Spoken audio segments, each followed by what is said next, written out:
Let's see. His Mallard 117 asks, if you could change roles for one day on the show, who else would you want to play? Jason. Hey. Really? No, that's the hardest fucking job on the planet. I was like, I know. Jason has the hardest job on the planet, and he does it really well, and he gets like very little credit from the outside world for what Jason's our showrunner. Yes. Gets very little credit for what he does, and he gets a lot of shit, and it's so hard to do his job. I would never want to touch it. He was like, do you want to be a showrunner? I was like, never. Go through, never. Character wise, I've always said Murphy, which is not just to put my brother out of a job, but such a fucking great. Because you want to date a Maury, right? Because I knew it. I want to be Murphy too. I don't want to get to Louisa. Well, since, Maury and Murphy have had their whole storyline, Louisa, what about you? Any thoughts on who else you'd want to play? I mean, man, I'd be curious. I would love to play Indra. I don't think I could. Sick. I don't think I could ever touch that. But man, it's just because Adina is so amazing, and she makes it. She's so good. It makes you want to touch it somehow, be a part of it. Yeah, Indra, for sure. Rhiannon, this is your chance to play someone who's still alive. Anyone that's not dead. Please, I'm gonna take literally anyone. That's so fucking alive. Rhiannon has such a look right now. The Coors Light. I know. That's how I worked together. This is my aesthetic today. Yes. Did you finish that bottle, Taz? Nope. Still pretty heavy. Nice. Chelsea, is there anyone else you would want to play on the show? My answer is always Murphy. He's just such a great character. He does such an amazing job with it, but also the character is so back and forth and so dark, so light, so multifaceted. Yeah. I'm sorry, but I want my hand. I want Trilexa. Oh, that's fair. That's fair. I respect that. That's a good call. My knife skills, and I just feel like I'd be like, yeah. I don't know. Want to play Marty? Also, Sarah, this is your chance to show up earlier in the show. Who would Murphy, hands down Murphy. I always say Murphy. Everyone says, I love it. He's the best. It's so fun, and it's like I actually think I lucked out because I think Josephine is a little bit like Murphy, which was really fun. She's very cheeky and like she's, she doesn't take anything too seriously except for like everything. Yeah. But she gets her little shots here and there. She's kind of sassy. So yeah. I think a character who, like, in the hands of a lesser writing team could have been very two-dimensional. Is there, as you say, she's very well rounded. She's not just like mustache twirly villain. Mm-hmm. There's a lot going on there. She doesn't believe 1 second that she's a villain. Oh, no. Yeah, I think that is definitely some of the strength of the character of Josephine and of all of the primes in particular, is that they are the heroes of their own story. Yeah. Across the board, and that's what makes this show as compelling as it is. I want to know from you guys, what aspect of your character do you think is like the most adjacent to yourself, and what's the most different in terms of when you're like trying to get into character? What do you connect with most quickly, and what's like the hardest to find? I'll give you a second. It's a heady question. My answer feels very shallow, but it was what first came to my head given the current circumstances that we're living in. Right. Had no fucking idea what she was doing and was kind of just like faking it until she made it. I kind of feel like that's what I'm doing right now in the way the world is that I'm suddenly very aware that I have no idea what I'm doing, and I'm just literally every day just being like, just, fake it and, get by as best you can. Do the best you honestly can with what you're given. Sorry, I love the fact that you're just saying faking it till you make it. Well, it's like 10:30 and you're holding a Coors Light. I like it. You get it. I hilarious. And you're winning. Thank you. Thank you, Jess. Thank you. No, it's like fantastic. No, Thank you. Just being so serious and like the chorus is like friends. Make it till you make it, guys. Sarah, thoughts on Josephine, since we were just having such a deep conversation about this great character? I mean, I would say one of the main things that leads her is her love for Gabriel. And I think I can relate to that. I love really hard and full force. And I think it really takes over my life. And so I think that kind of eternal love I can relate to. That's so nice. Not so much the digs to people's faces. Sure. I can't do that in real life. I wouldn't do that in real life, but it was fun to do it on the show. I love it. That's amazing. Louisa, what about you?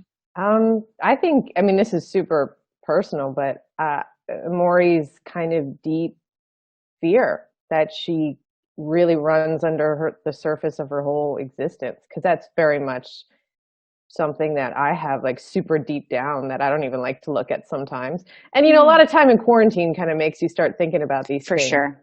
Where you're like, what are the real, deep dark boxes that I need to dig into in my life. I think that's whether I like to admit it or not when playing Maury, something that I definitely connect to. And then it's super fun to play, and something I don't always tap into in my life, but she can be very super playful and super aggressive with her playfulness when she wants to go there. I mean, I've never obviously gone to the point of her playfulness, which is like beating people up and stealing all their stuff. Sure. But that's so playful. That's her play. She's like, we're having fun. Just kidding. Right. That don't mean anything. You can probably get another one. What's the right? So that's definitely not like something I relate to, but it's super fun to dive into. Yeah, no, I think it's fun to play far away from yourself. Jessica, what are your feelings about Nyla? How she's most like you and least like you? She's least like me in her everything is beautiful. I support you all no matter what. I'll see you till the end of time. Like that's where I'm like, girl, you were in a bunker and like and feeding them, and you're like, she's just gotta like get through it, Yeah. Where I'm like, no, kill Octavia. What are you doing? She's crazy. Like there's the blind support.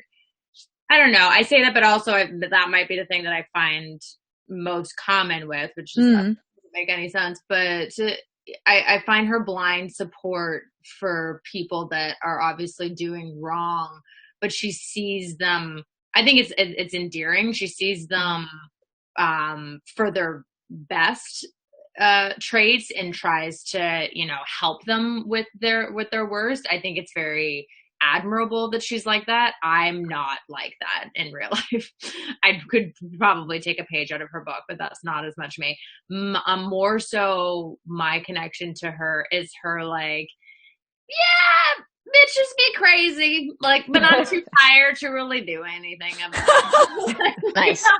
Yeah, she's kind of like, all right, like, I guess we're doing this now. Like, you want to go into space again? Okay. Yeah. Blow up the world if you say so. Like, she supports her friends, and I feel like I'm the same in that. Yeah, it's weird. I feel like the thing that I like hate, what I hate about her and love about her are kind of one and the same. So it's kind of a strange, like, blowing my own mind thinking about it. It's very deep, and also I think that just like being too tired to really care that much, it's like that's literally anybody. Hello? Once you hit like 30 something, you're just like, it's fun, whatever. Yeah, whatever. I think my favorite, I should add to, because this is like a separate note that I do want to make a point of saying, I really enjoy the fact that she has become a friend to a lot of the characters, and you see a lot of fans talking about shipping. Shipping is a big part of a lot of fandoms. It's a huge part of our fandom. And I think it's wonderful because it brings a lot of people together, but it can also be very difficult because it can rip a lot of people apart. And that's where it gets a little dangerous. I like Nyla because she, yes, had some love, sex connections with certain characters at certain points, but that doesn't define her relationship with them. And I feel like we spend a little too much time being like, well, these people need to end up together. No, these two people, and it's like, or how great is it when you just see these friendships forming, and like that's that's what the show was about from the beginning. These people working as a group, not like pairing off in a love connection. What are their relationships as people and as humans and as friends, and how can they support each other in that? And I feel like that the Nyla character's always kind of stood for that because she hasn't been connected to anyone for a long time. So she was able to be like this really true friend to Clark and then to Octavia. And you get so many people being like, but are they endgame? I'm like, fuck your endgame. Like they're endgame, that they're friends. And that work out a lot better, trust me, in the long run. And it's also nice to see characters who, as you say, shipping is definitely a big part of it, and that's fun and everything. But ultimately, the reason that people are into shipping these characters is because they're not defined by their romantic relationships. They are individuals. And even characters like Harper, obviously, you got like sort of as close to a happily ever after, I think, as one can get. Yeah. But still, that's not what's most interesting about Harper. I wonder, Chelsea, what you feel like is closest about yourself to Harper versus what's the furthest from who you are. Lovely hosting. Look at you bring that back around. Nice. We got you, Chelsea. I'm not going to beat Jessica's answer. I'm not going to try. I will tell you the thing closest to me is that we're both in love with Christopher Larkin. That's a great answer. That's a good one. That's a good one. Taz, what about with Echo? Well, you took my answer, Chels. You can have that too. Echo's secretly in love with Monty at this whole time. Yesterday I went for a hike and I was like, and it was like right after we spoke, like it was like 5:30 or something, and I was like running. I went to I was like, okay, I have to go on this hike before it gets dark. It's like raining out, and I get to like the hike. And I decided for some reason to do like the big one where you go like deep into the woods. I don't know what was up yesterday. And I'm like, and then I convinced myself that there was like a bear. I was like, this is the day I'm going to see a bear. And I'm going to be by myself. No one's going to be around. I'm going to get eaten by a bear. And I just got, I triggered myself, I guess. And then I just ran through the woods. And the whole time I was like, every time like a bird flew or there's like a, I don't know, whatever, break a twig that cracked or whatever. I was like, that's there. And then I kind of needed to catch my breath after like an hour and a half of this or whatever. Oh my God. And I was like, Echo had to live like this. Right. In a constant state. Yeah. And I was like, that must be awful. Like I almost fell over like 100 times. Like I could barely keep it together. I was like, she is really strong and I'm just trying to make it, So, I mean, she's like so resilient. Echo's just such a powerful, resourceful, capable person. And, it's something that I thought about during this quarantine is like how many lows she's hit in her life where she's decided to get back up and keep pushing, at the end of season 4 or something. When she gets into the rocket, season 4, when she gets into like the rocket and she goes up, like the world was exploding. Yeah, she had no friends. She had to go to her enemies and be like, can you help me, please? And, she ended up saving their lives and it all worked out. But like her resilience is something that's, I, look up to or whatnot. But for sure. Something I have in common is her loyalty.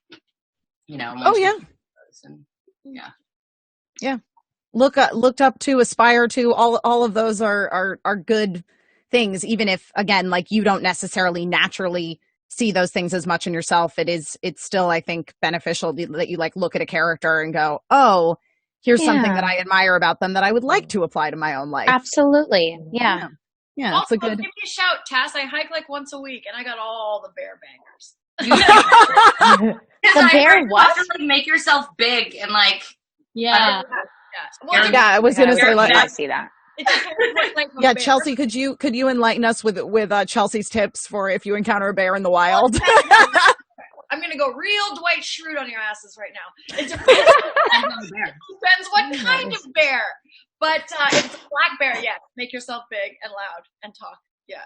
And if it's a grizzly, you're screwed. You're just screwed. Dead. You just go up to them and like, oh, you're so cute. You're just great. I would do. You're good. All right. So before we wrap things up here, I'm going to do one last audience question, which is also where is it? It's so good. Oh, I was like, I want to attribute it to the right person. Scotty 0709 again wants to know: have you ever stolen anything from set? Oh, I have. Yep. Taz is going to get it. Oh, here she goes. Anybody else have an item that they recall but perhaps do not have in their immediate possession? Mine's buried in a closet. I accidentally stole a Nyla tank top this year because it was like under my clothing, and then I also have a lot of like they give you undergarment not underwear, they give you like long warm clothing to put under your wardrobe. Right. That's what I was gonna say. Yeah, so all the tracksuit pants, everything. It just has like Nyla in it. Yeah. And I have a Nyla tank top, but we also finished. I think a lot of us were planning on going and purchasing some of the stuff or asking. But then this fucking happened. But then this happened. When our show went down, we shot on the Saturday that I wasn't there, but they shot on the Saturday that when this all happened and everything shut down on the Monday.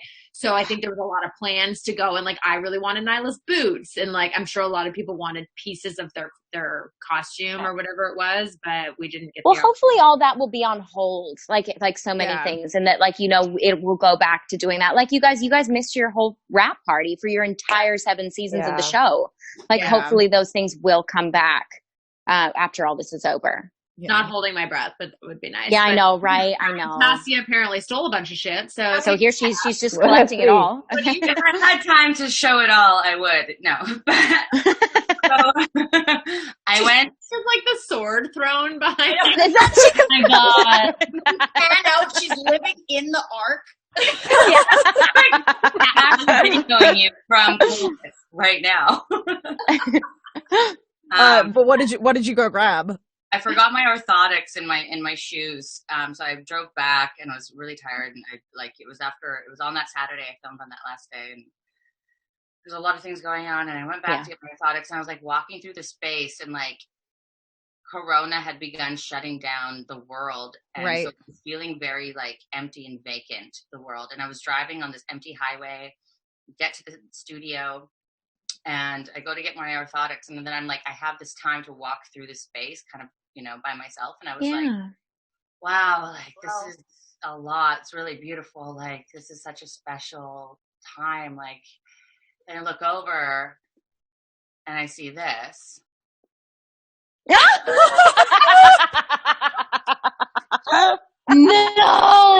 I was like, that's so how do my gosh. What's With gonna, that I need. Fuck, that's the best. So I was like, I'm gonna grab this for Richard, and I don't ever give that to him. You keep that for yourself. If I give it to him, I'm gonna be like, here. You have it? I put it on my wall, and then I was like, screw it. So I put it on my wall. Yeah, he has enough pictures of himself. Yeah. You keep that. That's so funny. Tassia, is that a Louisa original? It is. That's the first one. Yes. The bottom. Nice work. Yeah, that's definitely my work. 100%. I'm really good. Good job.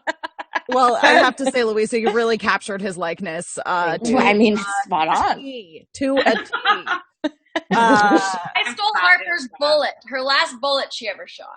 Oh, nice. That's very cool. That's very cool. God. Where do you crazy. keep that? Right now, I was racking my brain. I'm like, where'd that bullet at? And then I just leaned over my bedside table and found it. Nice. Yeah. So if I ever have a lover over, super not creepy to open my bedside table and find bullets. No, that's cool. That's cool. Although I don't have a picture of Richard that money pouch, babe. You what? What's happening? That little money pouch? Oh yeah. Your money pouch. Babe, what's happening? Money pouch. I really want that massive canvas of my face so badly. I'm gonna put it up. I actually almost grabbed that too. It's like half finished. It's cool. Honestly, my dad wants it more than I do. He's like, "Where is that? Like, can I get it?" I'm like, "Okay, well, wait a moment." Well, we do have to wrap things up here, but be sure to tune into the 100 season 7, the final season, when it starts airing on the CW in 2 days, right? Wednesday, 3 days. Yes, Wednesday, 3 days, 3 days. And keep your eyes peeled for massive canvases with people's faces painted on them in the background. Spoiler alert! Any given scene. Thank you, ladies, so much for joining us this morning at HomeCon. You were all fabulous. It was so fun. I'm excited to see where your journeys continue to take you, and if Chelsea being so cryptic pays off in season 7. Tweet us also your crown picks, everyone. Yeah. We want to see them. If you're bored today and want to make a crown, we'd love to see what you make. Yeah. Post them on your Insta stories. Tag us. We want to see your crowns. Exactly. And thank you so much to everyone who is watching at home. Do not go away. We've got a bunch of additional panels continuing throughout the day here. And before that, we're going to turn things back over to Jackie, who's going to bring us into our next segment. So thanks, everybody. Bye. Bye, everyone. Bye. Love you. Bye.